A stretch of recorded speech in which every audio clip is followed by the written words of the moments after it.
Okay.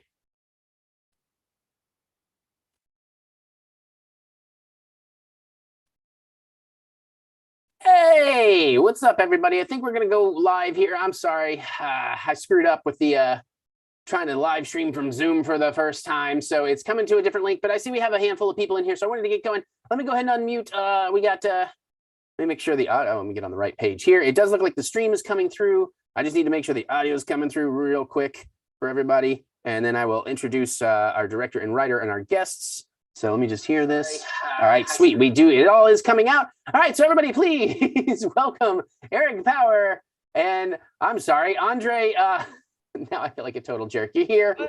I had it in front of my face so I would be a professional, but people who know my channel know that's some total bullshit. So hi everybody. Let me get y'all in a welcome. Yeah, if you've seen one of my streams before, you can start the shit show. There we go.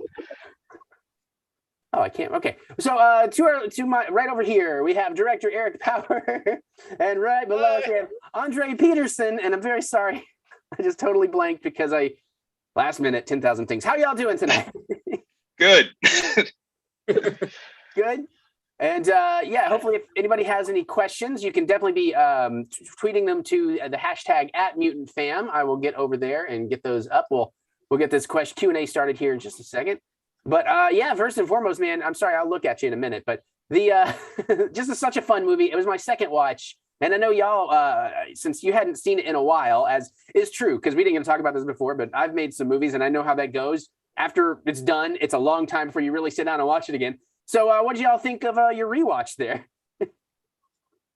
I mean, I personally enjoyed it quite a bit. I mean, it's a film that I made back in 2018 with Andreas. Yeah, I guess that's when we did it. And so we've gotten better at both our crafts since then. So a lot of it, it's just like a little bit like looking at your baby that, you know, you want to do a little bit more with, but you know, you love it. And but then after a while, I just found myself just like laughing and just having a good time. Like, I don't know, it's a fun film.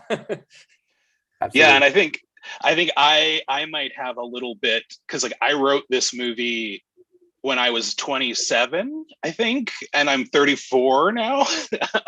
So from yeah, I mean that's even crazier to think. The movie came out almost 2 years ago and then had its premiere 3 years ago, and then I wrote it almost 7 years ago, and so I'm going through all these different phases of like rediscovering it every once in a while. So but it's fun. I mean, like it's my first you know, credit as a writer, and so I'm always going to have like a defensive soft spot for it. But no, I think for what we, you know, what we had the ability to accomplish, I'm happy with what we did. Yeah, because I mean, I gotta say, I knew it was animated, and I was tonight that I found out that y'all hand animated, like stop motion style, and that just I would never have the patience. So that is extra impressive. And I mean, again, I wouldn't have known. I mean, I could see you maybe made the shapes and then maybe digitally animated via shapes, but wow, all that extra work. And then the script. Sorry. What was that? Like, okay, so I said it's a little trickier than that. So like, yeah, so here's like Spooky Crunch. It's just like a prop that was used. Yeah, everything was paper. So everything was like animated. And again, the script was really good too. I didn't mean to jump off from that as well, but there's some great dialogue in there. I love the pace of it too, that it just moves, like it just starts and it doesn't stop. All the homages in there, so much love of other horror franchises and films as well. So that was very, very cool. And I guess, can we just start with a little bit of background, and then we'll get into some questions for everybody else. Like, I guess, like, where did y'all kind of start from in the film side? I think, like, what inspired you, and you know, how did you get going? I don't know, Eric, you want to go first, and then we'll go to Andre? Yeah, sure. I mean, I've been a lover of horror films for the longest time, and I always knew that it's something I wanted to do, and particularly as an animator, because I feel like there's not enough animated horror out there. You know, like there's very few. You can count them on like two hands, and it's a medium that I feel has a lot to offer horror, and I just kind of wanted to do my part. And I met Andreas sort of by a weird chance. I made Path of Blood, a samurai film, several years ago, and it got into the hands of Andreas through Adi Adi Shankar. So it's like it's a weird freaking story. But I met Andreas, and he like gelled with the film, and then he sent me some scripts, and I read them, and we sort of came to the conclusion that we're both like really good for each other in terms of like making art together, and started working on the film. And I'll give it to Andreas. Yeah. Yeah. It's funny because originally Eric and I were kind of introduced to each other because this producer had seen his movie Path of Blood and had also come across a script I had written. I had written a killer teddy bear script many years ago. And he read that script and saw Path of Blood and was like, oh, these two should work together. And that's how we were introduced. And we were, the project we were kind of brought together to work on kind of fell apart. We didn't hear from, it just kind of evaporated. And so, but Eric and I kept in contact, and we were like, hey, like, I know that like this didn't work out, but like, do you want to, like, we can still work together. Like, there's no reason. And like very early on, like Eric and I just really gelled in terms of our, I don't know, not only our tastes, but sort of like our own philosophies about movies and I don't know, like it was a very rich collaboration from the jump. And so Eric had like this seed of an idea of like, hey, I want to do something with like a Colorado town, like friends, like in the mountains, and like there's demons there, something like that. And we kind of jumped off from there, and I was like, oh, here's some ideas that could make that work. And we just kind of jumped from there. And then, 7 years later, here we are. Yeah. Nice. And I do appreciate that it's a Colorado town, because I'm sure you've heard it plenty, but a lot of, since it's a similar style to the original South Park style, a lot of people are referencing a potential crossover there, because they would totally work. But yeah. So, sorry. What? All right. Grace is like, shut the fuck up, Eric. No. It's just funny because Eric and I, through making the movie, that never occurred to us. Oh wow. Okay. And after it was pointed out, we were like, oh yeah, that of course people think that. Like, but we didn't. That was not something that had ever occurred to us. So. Well, maybe they find out about it and bankroll a sequel, and there's a little crossover, a little post. If they want to send me some money, sure, I'm going to misuse it and do something else with it. There you go. Replenish the beer, right? But yeah, okay, so that's really cool. And then, and Eric, you mentioned your first your short film, the Ninja. I'm sorry. Oh, Path of Blood, yeah. The Blood. I don't know why I got Ninja from that, but is that anywhere people can find it? I feel like maybe it was on YouTube or something. Yeah, well, it's a feature film. Oh, feature film. Okay, yeah. It's on Tubi right now, and then you can also get it on Blu-ray. It's released through Synapse if you. Oh wow! All right. Yeah, well, I'm going to get on that because I have a massive collection and I need that. But also, everybody else can go check that out as well, which is probably segues into a great question, which is: has there been any interest? Are you guys still shopping? Like, I haven't seen a physical release of Attack of the Demons yet. So, is there any? I mean, it's something that we've talked about a lot, like trying to make happen. There's things involved. I mean, distributors, right. Interest and stuff like that, and the fact that we need like more than just like an hour and 15-minute film. Like we got to like stack it with some stuff, and having to make that stuff, special features, I mean, it takes time. And me and Andreas also want to make other films, which, by the way, we have. Like an open secret, maybe. but there's a lot going on, but it's something that we both very, very much want. Right. Yeah. Yeah. I do too, and I didn't even make it, so because that would definitely go in the collection nicely. Yeah, we're very enthusiastic about the idea. Right. Yeah. I can totally understand that. Looking at you, George. All right, well, I do have at least a question or two here. Let's go ahead and get a couple other people's questions in, and then we'll kind of jump back and forth. But I saw a pretty good one here that I also was curious about. Looks like, and this is in the YouTube live chat, which, by the way, if you do have questions, you can do it in the live chat here, or you can jump on Twitter. I got that window open too. Just use the hashtag Mutant Drive-In, all one word. I'll find that. But Garrett Sullivan is asking in the YouTube chat that, they say they loved the movie. And their biggest question is, how did you achieve the lighting effects, the little illumination around the bulb for the neon sign and others, which is, I think, a great question. Okay, yeah. There's some complicated like animation answers for that. I guess, okay, for the neon bulb, I've got like the light shot on a green screen, like the paper of the light, if that makes sense, like the tubing. And I can eliminate the green, and I can add the core layer of just the paper, but then I can put on an additional layer and then blur that layer and add like some effects to that to where you get the opacity of like the light. And it's just a little trick. It's like a composition trick. Okay, yeah. Animation. And that's used a few different ways. Every shot's different, like with the lighting. So yeah. And I assume a similar process with the fire, because actually I even watched the fire too. Like, so I animated the fire with paper first, stop motion, and then I can take that and then like double up the layers, but one of the layers has like certain glow on it and opacity. I don't know, it's just like weird stuff.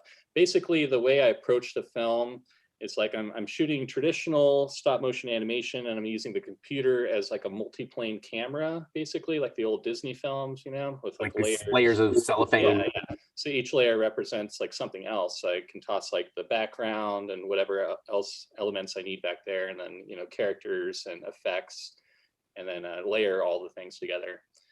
It's interesting. It's like a marriage of traditional techniques and then modern sensibilities. So yeah, that makes sense. Yeah, I think that's a great way of putting it too, because the actual technique itself is still what it was. It's just the tools to achieve it have got modernized. Layers of paper. Otherwise, this would have costed like $1 million to make instead of like pocket change and like favors and. Which is the best films, the ones you can finance yourself. But how long did this take for y'all to go? I guess from, I don't know, from maybe starting of the screenwriting all the way to locking the final version, roughly. I'll let Andreas start this question. Yeah. So writing, I think I want to say we finished the first draft of the script like in 2014, something like that, I think.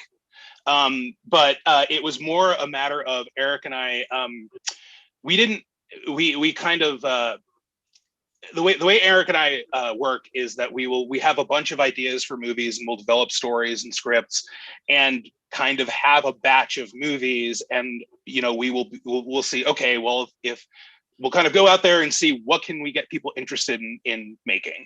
And Attack of the Demons just happened to be the one that we were able to get a little bit of interest in. We were, very close before this to making a family-friendly kids movie. Yes, and it was one of those things where it looked like it was going to happen, and then it didn't, and we were like, okay, well, let's just move on to the demon melting one. And it took us a while to actually get the funding together for it, and then I guess I can't even when did we go in actually start production? Like, Eric, you probably have a better sense of that? Yeah, I know that it was like November of 2017? Because yeah, I think so. Yeah, early November 2017.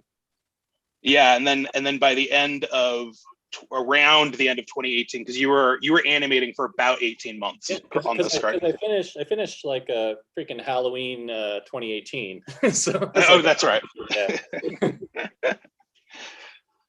and then film, it made sense. Yeah, and then we after we had finished it, that was when we submitted it to festivals and had our premiere the following summer. So about like 2017. Start production, finish it late 2018, premiere 2019. Nice. And then it actually came out in 2020. Yeah. Then slip bullets and like look for distribution, and like the whole thing's a mess, and it's really hard for independent filmmakers to even get to the point we have. And we're like crazy thankful that I can't even believe that we're even like doing this tonight. Like crazy guys. Yeah, and I totally relate, because again, I talk a lot of all kinds of movies on my channel, and low budget, high budget, everything. And I try to remind people that no movie is trash, no movie is garbage. Like most people who've never tried to make a movie have no idea how hard it actually is, much less how hard it is to get it released.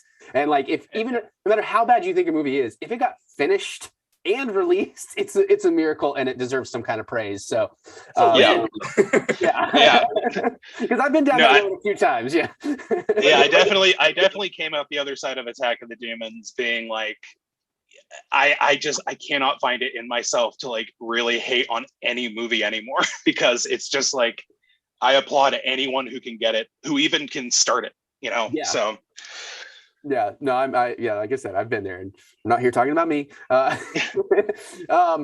we got another good question here. Actually, we got a couple, but let's go ahead and do this one, and let's see, what is it? Sorry, I should blow this up, but Fading Arcader, excuse me.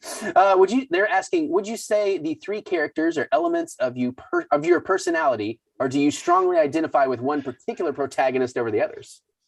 I guess that's a good question for both of you, honestly. I'm sure, you know, if you want to answer it. No, I think there's parts of all of them that are both of us for sure. Yeah, I definitely think it's funny because I've had the thought of like one of the things in the movie that I wanted to convey was like this very legitimate like discussion about like what is the best art form, and then it's like when I step aside I'm like, yeah, but Kevin's right, it's movies. So I mean, I've always said that movies are the best art form because they incorporate every single other art form, but right. My personal take. Jeff had a point though, you know, like playing The Last of Us or something recently, you know, it's like, man, this is good stuff.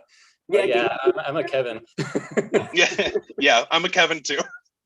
All right, well, that's a good answer. Let's see. So then we also, Kyle Hornart, I know Kyle. Hi, Kyle. Says, what was the most complex sequence to make, and what made you want to go this animation style over others? Well, gosh, complex sequence. I would say that I was terrified of Haberem, of the scale of Haberem. Like I wasn't sure how I was going to achieve that with paper animation. So I think that's the one that was probably the most challenging. What made me want to be a paper animator is like a really deep question that goes way back. First of all, like the way I think about art, I'm not a very good drawer. I love hand-drawn animation. Like if I was a really fantastic illustrator, I'd probably be doing hand-drawn. But the way my brain works, I'm better with shapes and layering. And with the process of paper animation, you know, you make like the face shape and then you sort of build on top of that. You're doing like geometric stacking. And so it's just a weird thing that my brain does to where paper makes sense for like how I can express myself visually. And so I think that's why.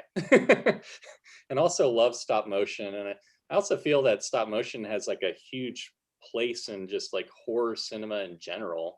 I mean, think about The Thing, you know, think about like all these practical effects that use stop motion. So I feel like it was almost like a perfect fit from the get-go. Like, hey, you know, this is like all the effects in this film are practical.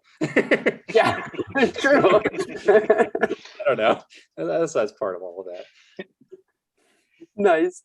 Let's see who else we had. Oh no, it's just Kirk saying hey. Hi, by the way, hi Kirk. We should throw some little love to Kirk Cruz for getting all this together. Hi, Kirk. Filmmaker stuff, and I appreciate you asking me here, and I get to talk to these guys, so that's wonderful.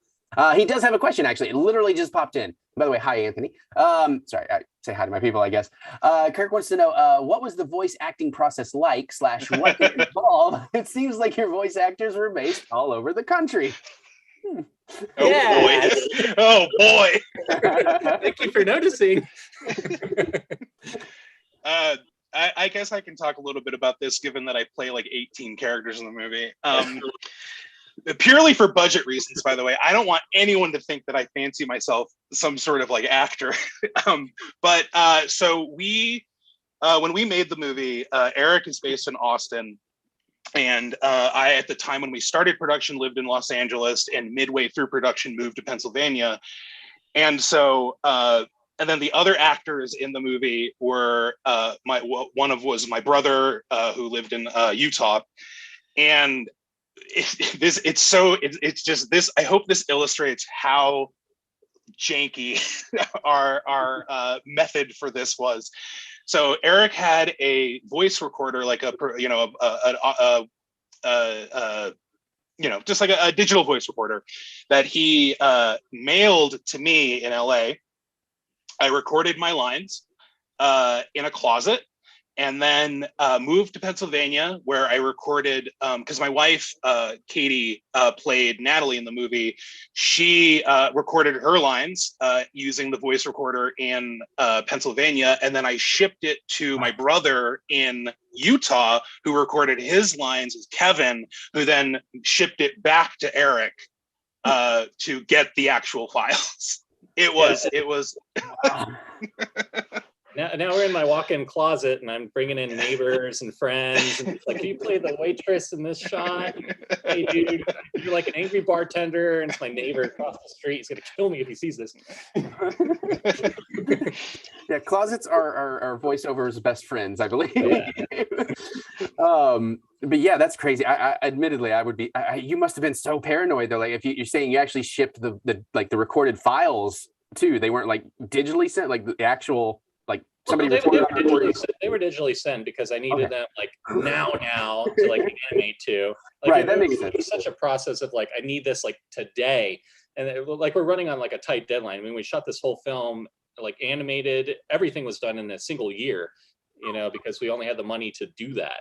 And so I'm like pumping like 100, 200 shots a month. I have to composite the shots, I have to edit the shots, you know, and it was a process. I mean, it was like trial by fire, like for sure. Yeah. And I will say, I will also throw in the story about how my brother didn't understand how to use the voice recorder properly. So at one point I did have to fly out to Salt Lake City to actually help him record the lines and fly home to Pennsylvania. Oh, wow. We had to read up all his lines after the fact, and it was crazy. Oh, no. Oh man, that's a nightmare. We learned a lot. That's how movie making is. You learn a lot. That's true. Failure is your greatest teacher. I mean, that's just true in life, you know. So kids, don't be afraid to try things and fail. That's for sure. It's important. Absolutely. So let's see. What is? I don't know that we have anybody else right now. I had a question.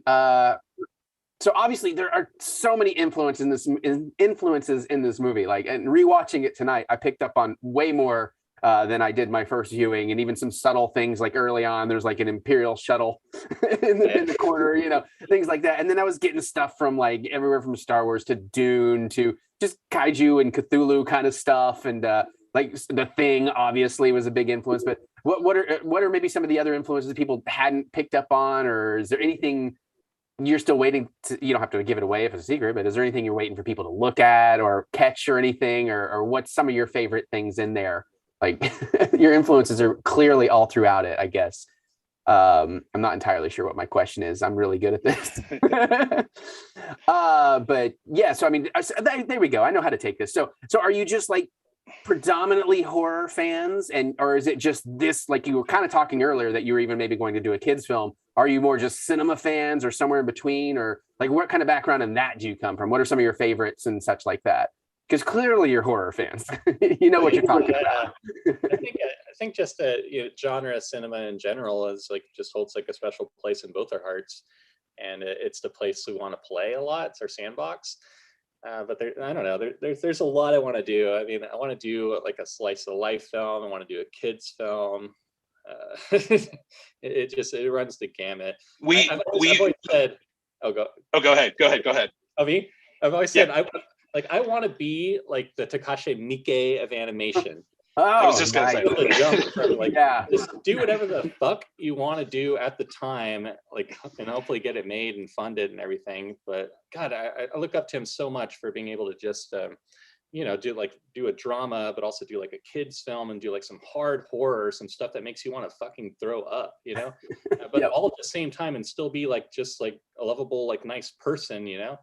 Takashi Miike all the way. Woo! Yeah, I mean, I think that's true of a lot of horror filmmakers. Like, because certainly in the 80s and 90s, they had that people who didn't know looked down upon them as like, oh, they must be depraved people. But it's like they're always like the nicest people, because it's sort of a safe way of exercising, your negative thoughts. Yes. Horror people are the most empathetic people I've ever met.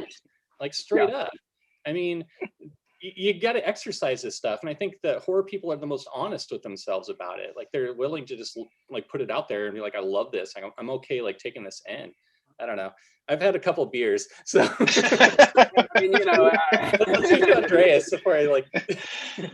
Yeah, no, it's funny how many conversations you and I have had that just basically end up with being like, oh, how does Mike do it? How does he do it? But I kind of go along with Eric. I love all sorts of movies so much. I mean, and horror really is kind of more often than not where I feel like we kind of steer our ship towards. But we, Eric and I together have developed, we have this family friendly movie we made, or we're developing. We have done a sci-fi one together. We've done, I without getting too much into specifics, it's no secret that Eric and I do have an idea for a sequel to Attack of the Demons that is very much like a road, like a post-apocalyptic road movie that is heavily influenced by like Thelma and Louise and Lady Hawk. Like, it's not horror like at all, but it is a sequel to Attack of the Demons. So yeah, I think we have a very eclectic taste, and it's really kind of just like what we're feeling in the moment. And I love that. Like, it's very freeing. But I mean, obviously horror is a big part of our hearts. You're right. Yeah. And I love that idea of doing a sequel to a horror film that's not a horror. Like, I love within a franchise changing the genres. That's so rare. That's such a cool idea. Let's see. I got another one. Oh, Kirk's got another one here. He say, what would you say is the overall theme of the movie? And seeing it again, it really hit home to him that this is a metaphor for growing up and moving on. So I guess he's asking, like, what do you think? Is that the overall theme? Or do you guys think maybe you got a different theme? Or so for me, I think I mean, like, growing up and moving along, I mean, that's definitely there. And I think for me, the central theme, like that I came up with in my head, is that the movie is about how it's not what we love that's important, it's how we love. And so, like, the idea that you have these three characters who are they have different, like, one of them is a movie nerd, and one of them is a video game nerd, and one of them is a music nerd, and they don't really like the same stuff, and they kind of, riff on each other and be like, yeah, right, like, you're a dork. But it's like they're all coming from a place of like love and like appreciation for what it is they like. And so in the end, that's what connected them. They're sort of like the way they loved these things was what they had in common. And I made a very specific point to make it that Natalie's boyfriend, played perfectly by Eric as like the mega douche. Like, those two love the same stuff. They couldn't be worse for each other, because Natalie's coming from one place and Chet is coming from this other place. And so and that, like, goes into, I don't know, like a broader discussion about not even necessarily about the pop culture we're into, and it's just more about just be a decent person to each other, even if we don't like the same shit. Just like be nice to each other. Yeah, it seems like a lot of people, at least the internet would have you believe, a lot of people have forgotten that, but it's an excellent message. And it is nice to know that there are still plenty of us out there that go by that. But yeah, so yeah, that's a really good theme of it too. And I do also appreciate Kirk's take of the kind of moving on too. But I love what you just said about it's not what we love, but how we love it. Because again, that's one of those things I think people today are, I don't know, I say people today, but it's really, the people that yell the loudest, there's always the smallest group, but it feels like they're everywhere. And, people today, I don't know what's happened where they're not learning that lesson, because I don't know. I'm going down a path I probably shouldn't. So maybe I'll change the subject there, because I could just see. Yeah. Let's do this instead. How about Fading Arcader has another question for us, which I think is a good one. What would you say is your go-to subgenre of horror that you love watching? That's pretty good. Gosh, I love watching. I know. While you think, I'll just throw. No one's asking me, but just to give you a second to think. Currently, I would go with Italian giallos. Like, I'm deep down that rabbit hole right now. So that's my subgenre. But yeah, I mean, that is definitely one where I visit frequently. Because I would say, going back to what we were talking about, like Demons, Bava's Demons was like the chief inspiration for this movie. Yeah, and while not necessarily a giallo film exactly, but it's still in that arena, and it's just right. That sort of vibe. I mean, I might agree with you that like that might be my favorite subgenre of horror. Yeah, I'm learning I'm woefully undereducated in that. I was like, I know Argento, I know Fulci. Yes, there are other filmmakers. So I'm deep diving lately, but you could choose. I mean, yeah, I love all that stuff, and I feel like I jump around a lot. I mean, I go through phases, you know. I get like obsessed about something like in one week, and then the next week it might be different. Like, I mean, I'd say a while back, like Korean horror was just sort of like blowing my mind, you know. Yeah. So like they're doing like the biggest stuff to like push the boundaries, you know, like I Saw the Devil and stuff like that. Yeah, I would have to agree. I think particularly right now, South Korean horror seems to be like doing the most interesting things at the moment. And amazing stuff going on there. Yeah, you just reminded me of this new show that came just hit on Netflix that I'm desperate to start. All of Us Are Dead. I don't know if you've seen trailers for that or heard of it. Really looking forward to that one. Yeah, so highly recommend from the trailers at least. Yeah. So what do you think maybe is like some of in your formative years? Like when did you find your way into? How did you find your love of filmmaking? I guess I kind of asked that before, but I don't know if we really jumped right into that. But like, did you have like a family member or something, or did you kind of discover it on your own? Was it a secret you had to keep until a certain age or anything? Like, how did that, what are your stories there? I don't know which of you would prefer to start first. I can't see from your faces who seems ready, but I don't know, I guess I'll start. All right.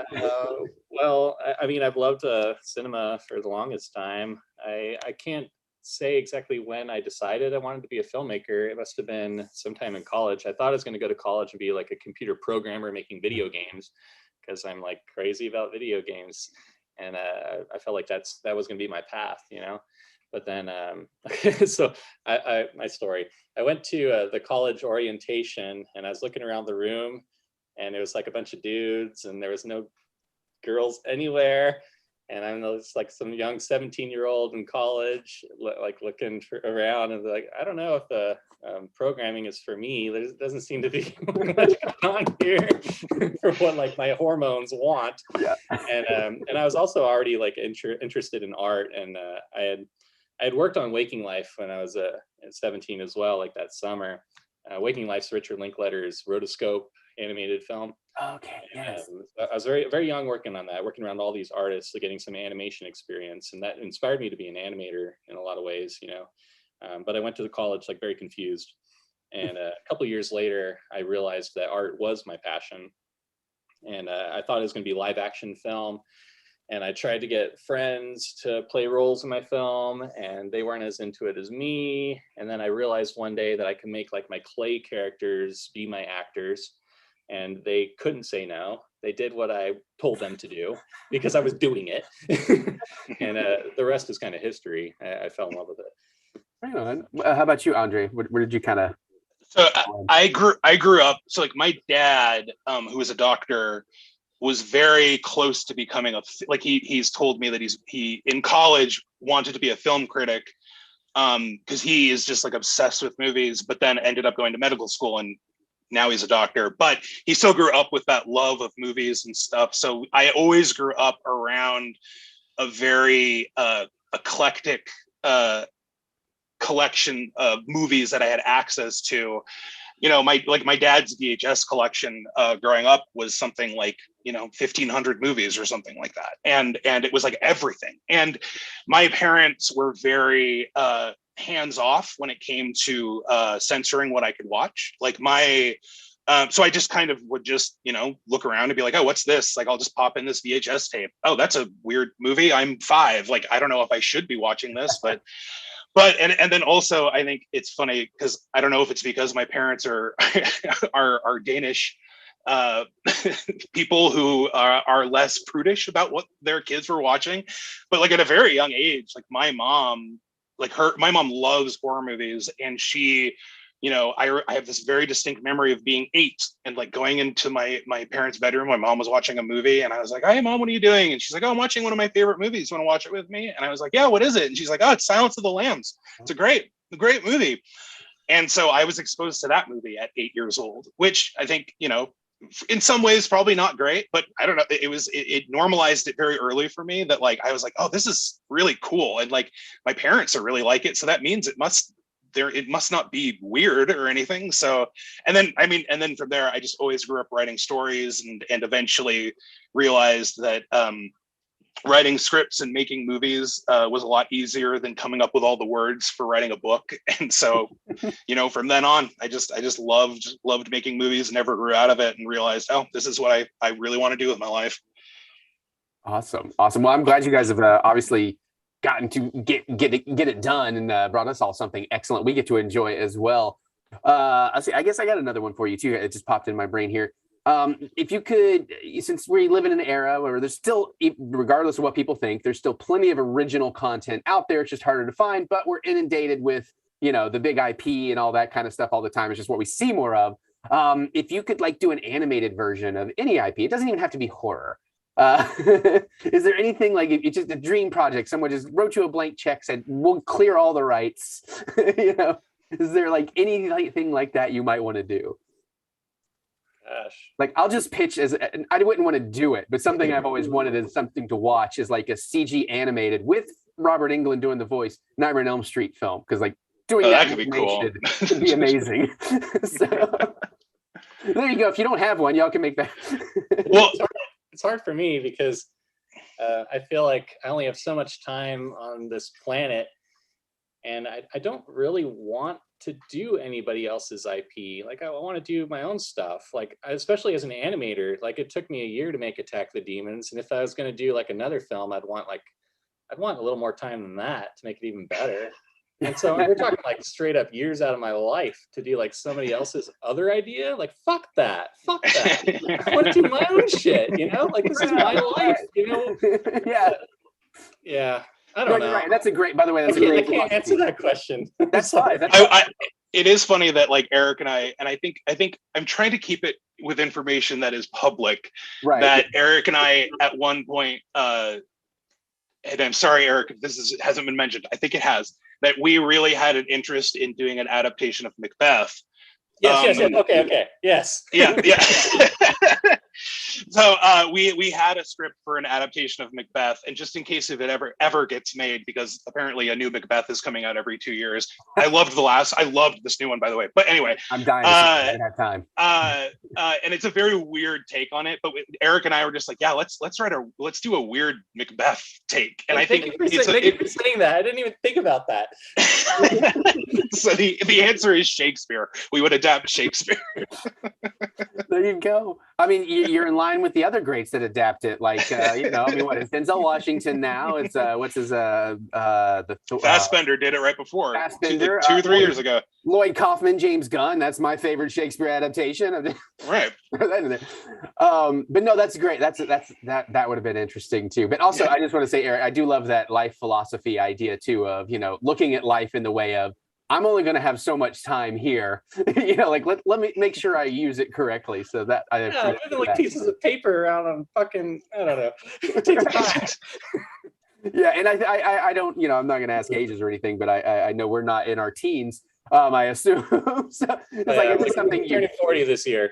All right on. Yeah. Well, we all look young then, because I'm definitely older than you, but yeah, I think that's fantastic. So, but it looks like Kurt gave us another question here, so we'll definitely get to that one too, and it's certainly about something you said.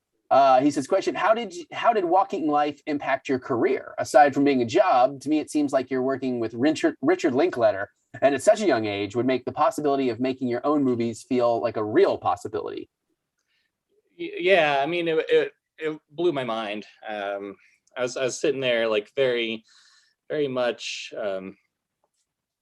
like the odd person in the room. I mean, I'm some 17-year-old kid surrounded by like real artists. They're like older. I only got the job because of my brother, who plays the character that says like, hit the red spot. The red spot's the weak spot. My brother Ryan, he's autistic, and Richard Linklater, he got the idea to make Waking Life based on a short film about my brother called Snack and Drink. You can look it up on YouTube. It's like a rotoscoped film about my brother going to like 7-Eleven and buying like a snack and drink. It's pretty interesting. Yeah, so working with all these people, I went home like after getting that job, and all I was doing on that film was like in between work, by the way. I'm just like coloring on other people's stuff, and like I did like a little bit of rotoscoping, but like I'm just some young kid. But I was very inspired, and so I went home and made my own animations, and I didn't stop. You know, like yeah, like being in a room full of filmmakers doing art is incredibly inspiring, and I'd say it's formative. Like I would not, I don't think I'd be a animated filmmaker without it, for sure. Yeah. Nice. I found a Snack and Drink. I'm going to throw the link in the chat real quick for anybody that wants to check it out. Yeah, it's really good. My brother's a character. You'll recognize his voice immediately. Excellent. I have something. But yeah, so yeah, I just grabbed that. Thought, well, since you're talking about this on YouTube, let me make it easy for people to check that out. Okay, so I'm hoping for some more questions here, but I'm blanking. Sorry, I think I got distracted by looking that up and it threw off my flow. But yeah, so yeah, with the link letter thing, yeah, I can only imagine. Now I'm back on the page. I can only imagine, like at that age, getting, you know, I mean, I not going into detail because it's not my show, but I've been lucky enough at a younger age to get to work with and meet some of my heroes as well. And I kind of have a feeling of what that's like, but at 17 is even way younger than when I was, and it's like that just had to be mind blowing, and especially because what if you're turning 40 is about 20, so I mean that was kind of peak Richard Linklater in a sense, like that kind of early Kevin Smith, Spike Lee, when like independent film became a little more mainstream to, you know, or at least in my experience. So I just can't fathom like being in the room with a hero like that and getting to do something cool like that. I never met the guy. Oh, you didn't actually. Now that I think about it, that makes sense. I'm out with the animators. Right. But still, I mean, I'm sure. I assume you made some friends there too. So hopefully, yeah. But they're all jerks because you know. They're beautiful people. Yeah, I know. Sorry, that wine's kicking in. But yeah, so I'll keep looking for a few more questions. And I mean, we've done almost 45 minutes. I'm not saying we have to quit here because, you know, if I'm kind of enjoying this, but I am enjoying it. I don't mean to say kind of, but I think that wine's kicking in faster than anticipated. But yeah, so okay, so here's just my dumb question. I mean, it seems like an obvious answer, unless I'm completely wrong. But since this is a film on Shudder, and I'm assuming you're immersed in the community since you're here with the Mutant Drive-In and everything, how far would your brains fly out of your head from your head exploding if it ever got to be featured on The Last Drive-In with Joe Bob Briggs? I mean, that would be very cool. Yeah. Yeah. I mean, that's like I said, it's an obvious answer to that question, I guess. Why are you going to surprise us with? Yeah, so guys, let me tell you. You know, I said I was working with I have so much pull. So the Valentine's special. No, I think you would know if that was the case.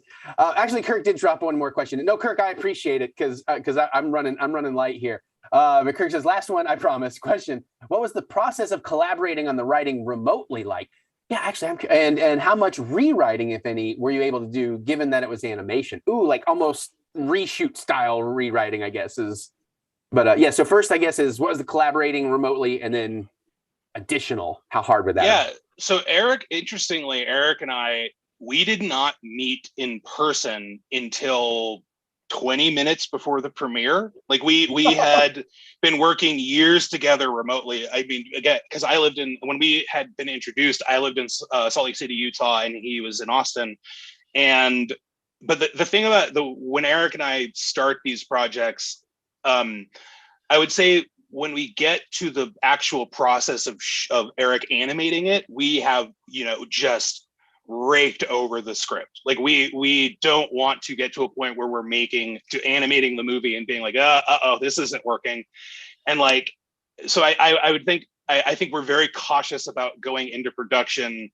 Like we don't want any surprises. We don't want any sort of snafus. And so there weren't really any rewrites once we had kind of locked the script. I mean, from beginning to end, I mean, there were little things that were changed here and there. Just things that, like, you know, it's kind of like when you're watching a movie and you're just like, if that had happened, that would have been a little better. Like that's kind of the approach we take to the scripts, where Eric's like, you know, maybe instead of you know, this happening, what if the person did this? And it's like, oh yeah, that's a lot better. So then we you know, change that. One thing I'd say, like, I know, like, we were making the film and I felt like Chet and Natalie didn't have closure, and so it's like, shouldn't Chet come back like as a demon and Natalie kill him, like finally put an end to the relationship basically? And because in the early draft we didn't have that. We just That's a really good one. Yeah, that was your idea. Yeah, I remember that. I was like, and it's so funny because it's like one of those things as a writer, looking back and having not had that in the script, I'm just like, what the fuck was I thinking? What? I just left that as it was. And then there's little things like sprinkled in. I guess like I wanted the character to, like during like the big thing when Alal explodes, you know, and they're in the festival grounds. I wanted to explore that a little bit more, but I didn't have like a budget. I wanted to do like a full blown thing with like hundreds of characters running around, but like I'm just one dude animating. And so I did add the part in the like fun house with the two characters like going through like the thing because it was like easier to do for me. So like little and I definitely would say that Eric and I's relationship and creative relationship is good enough that I definitely, maybe I shouldn't tell this to Eric, that I trust him to make the changes he feels necessary when he's animating, like or recording lines. Like he'll in the moment, since I can't be there, he'll tell me like, you know, we did the line this way, but then we gave it a shot this way and I think it's better. And then, you know, I like having, you know, kind of handing the script off to Eric, and obviously he'll come to me with, you know, any substantial changes, but I trust him. And so that's part of our collaboration where it's just, you know, that's the reason we're in this artistic relationship. So nice. Yeah, those are always wonderful. They're rare and just beautiful when you can actually get with a team you really click with and just trust in one another. So I can only imagine. Score, man, like John. That's where I was headed there next. I was literally going to be like, you know, we kind of talked about the music, and we really should talk about the music, especially because I should throw out, if you were live tweeting and using the Mutant Drive-In during that year, we should be entered in to win one of the over that shoulder. One of the Attack of the Demons vinyl soundtracks is out. It's sold out now, as far as I understand, from Ship to Shore. And yeah, that music is incredible. So like, when and how? Like, let's definitely dive into that real quick before we wrap up. Like, is that something like he was on board from the start? Did it come in later? Like, how did that come about? Because that music is incredible. Yeah, John's a great friend of mine. We've collaborated for since 2004 on films. I made a documentary a long time ago called Swordplay about live action role playing.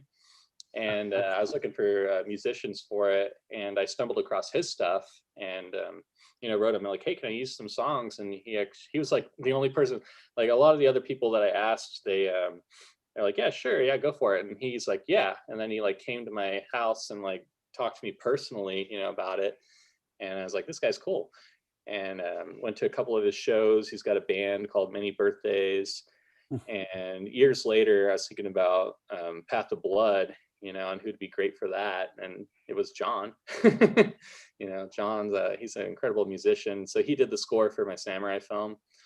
And his wife actually speaks Japanese. And so she also translated the script into Japanese. And so that was really great. And I don't know, like, I don't think I could make a film without John. I feel like me and him just work together, sort of like, I don't know, it can't be, there can't be one without the other, maybe. Although please hire John without me. You can go work on other things too, but you're just not working without him. I don't think I can make a film without John or Andreas, really. And the thing about John also is he just really fits into our kind of ethos of like wanting to try all these different things, where like, I mean, I had nothing to do with Path of Blood, and like his work on that score fucking rocks. And then he came and did this cool kind of rock synthy thing for Attack of the Demons. And, you know, without getting into any details, we're collaborating with him again on our next project, and it's totally different from this stuff. And it's just, it's so beautiful. And like, I cannot fathom that, like, you listen to those three scores and it's like, wow, those are the same person who did it. Like, and that just fits into like what we're trying to do. And the weird thing about it is like those three scores are so different, but they are so John. Like it's just like it couldn't be anyone but John. I don't know. I can sing his praises till like forever, because I'm just thankful to even know the man. And that makes sense. So like if anybody is like is going to get his soundtrack right now that may be out of print, and like please be excited, because this is something that you're probably going to cherish, because like fuck yeah. Keep pointing over the wrong shoulder. Yeah, no, I'm very excited to have mine. So, especially after rehearing it tonight, I'm like, God, I really got to dive into that, because it's just such good music. And then, like even little subtleties, which I don't know if it could have gone either way, if it was written in the music or if it's in the sound design. But that moment when like the batteries are dying on the tape and the song is just beautiful, and then it just he did that. Is that excellent. Like he wanted to do that himself, because he's a very meticulous person when it comes to like the sound and the way it sounds. Like when we were working on the vinyl, I sent in these master files that weren't like designed specifically for vinyl, and John like heard that, he's like, no. this can't happen, like, and he's like, talk to me. And so the label talked to him. They're like, okay, because it has to sound like different on vinyl. Like there's a different mastering. I didn't know. I learned this. Yeah, here's the go. I almost fucked it up, and it was very stressful for John. But yeah, he's a perfectionist. Yeah, well, those sometimes are the best people to work with too. They can occasionally be the worst people to work with, but sometimes they're usually the best. Not this man. Oh yeah, I'm not saying he was. I'm from personal experience. And also, I'll say, I sent John the script for Attack of the Demons, and he wrote like a ton of music before I even started the film. Yeah, I was going to ask, because I know that's helpful sometimes to have those inspiration tracks. Yeah, and so we heard this stuff. Me and Andreas was like, "Oh shit, that sounds like a movie." Like, you know, like we gotta live up to this. I mean, honestly, I tend to believe that. Like, I mean, it's true. Like, 50% of filmmaking is the music. Like, you know, I mean, because I've always been a fan. Like, I think it even stems back to the George Lucas thing, and just like the silent film era. Like, filmmaking at its purest tends to be music with visuals and how that creates emotion in you. You know, and then telling the story comes just a hair below that. But like, it's got to be like a trifecta of things. That's like that's the perfect three. Like if you're balancing a charcuterie board. Now I want some brie and baguette. I'm hungry. Right, yeah. But yeah, so that's awesome. So I was wondering about that too. So you answered all the questions I had about that before I could get to them. And then the mastering of music and all that is so weird, because I come from a music background first as well. So I've been there, done that.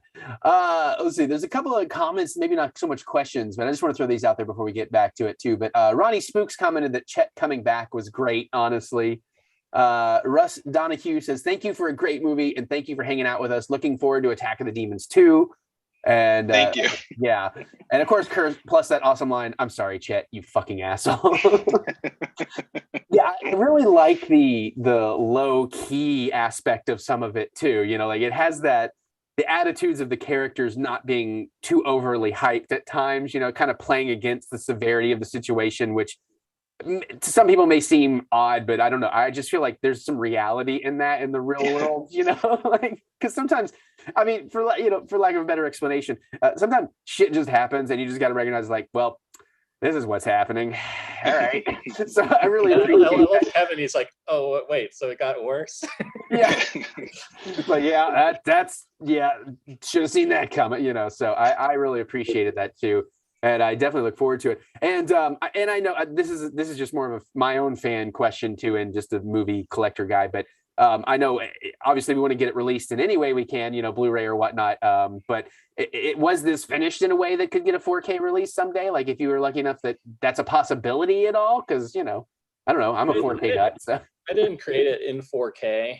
So I'd say Blu-ray would be the best quality you could ever possibly get, because still excellent. My rig, like I made this film on a MacBook Pro that's from like 2011. Like it did not have the RAM to deal with 4K. Understandable. Yes, very understandable. I started fussing with 4K on my channel for like 2 days, and I'm like, this is totally unnecessary. Moving on. Yeah, 1080p. That's it, man. Yeah.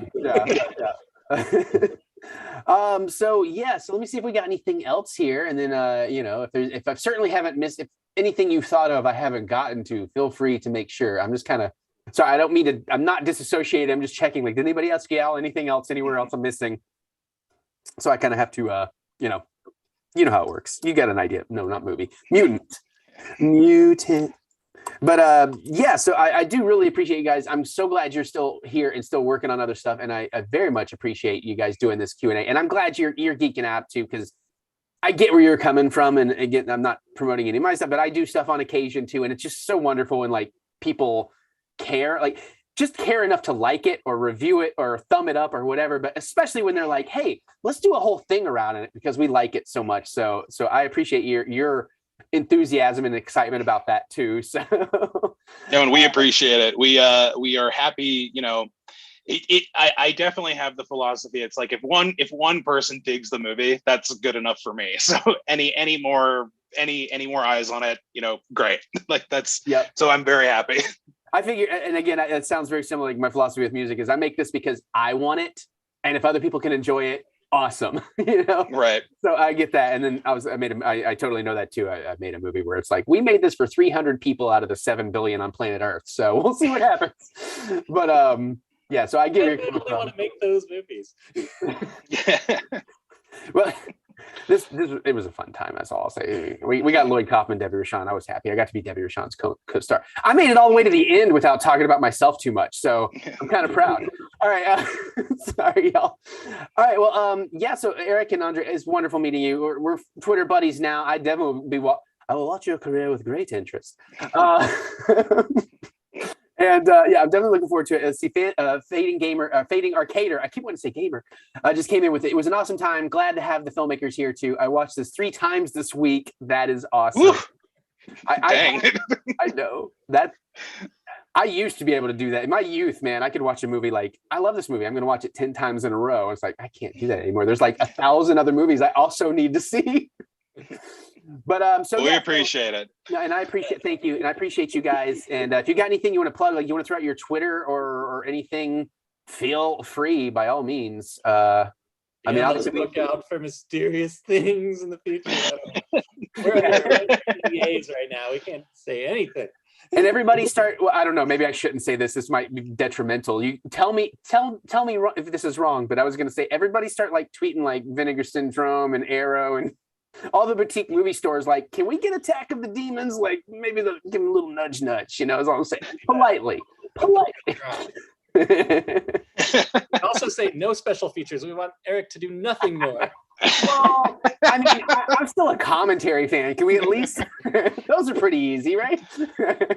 You need somebody to record your commentary. I can do that for you. There you go.